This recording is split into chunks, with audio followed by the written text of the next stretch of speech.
গত বৃহস্পতিবার থেকে খোঁজ নেই ভগবানগোলা ২ নম্বর গ্রাম পঞ্চায়েত কর্মী অঙ্কুশ সরকারের। সোমবার বহরমপুরের চরমহলার বাসিন্দা অঙ্কুশের বাড়িতে এ সম্পর্কে খোঁজ খবর নিতে গেলেন অধীর চৌধুরী। পরিবারের সাথে এ বিষয়ে কথা বলেন তিনি।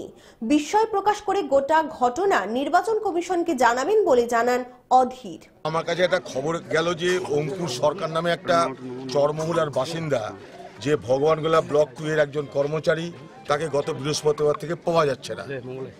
এটা খুন না এটা অপহরণ না এটা পলায়ন আমরা কেউ জানি না।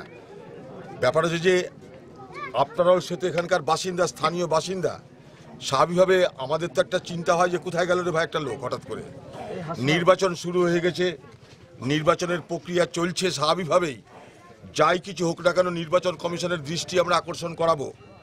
এখানে যদি কেউ মনে করে থাকে যে কাউকে অপহরণ করে নেবো, কাউকে খুন করে দেবো, তাকে সে পার পাবে না। আমি তাদের বাড়িতে এসেছি, তাদের বাড়ির লোকের সঙ্গে কথা বলতে চেয়েছি, তাদের তার বাবার সঙ্গে কথা বললাম, তার একটা ছবি চাইলাম। আমরা চাইবো এখনই টিভি, খবরের কাগজ, রেডিও সব কিছুতে এগুলো প্রচার শুরু হোক। আমরা এসপির কাছে যাব, আমি নির্বাচন কমিশনকে জানাবো। অপহরণ না খুন না পলায়ন, একটা লোক হাওয়া হয়ে গেল আর এখানকার সবাই কোনো গুরুত্ব দিচ্ছে না। এখানকার প্রশাসন, এখানকার স্থানীয় নেতা নেত্রী কারোরই কোনো মাথা ব্যথা নেই। কেন? একটা তো স্থানীয় বাসিন্দা এখান থেকে নিখোঁজ হয়েছে।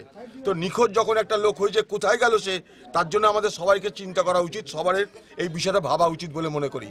কে কি করে আমার দেখার দরকার নাই, কে কোন পার্টি করে আমার দেখার দরকার নাই, কে কাকে ভোট দেয় আমার দেখার দরকার নাই। এই একটা স্থানীয় বাসিন্দা, এলাকার বাসিন্দা, সে নিখোঁজ কেন এটা আমার জিজ্ঞাসা। এবং এই জিজ্ঞাসা নিয়ে, প্রশ্ন নিয়ে আমরা প্রশাসন, নির্বাচন কমিশন সবাইকে জানাতে থাকবো যতক্ষণ পর্যন্ত না অঙ্কুশ সরকারের হদিশ পাওয়া যাচ্ছে।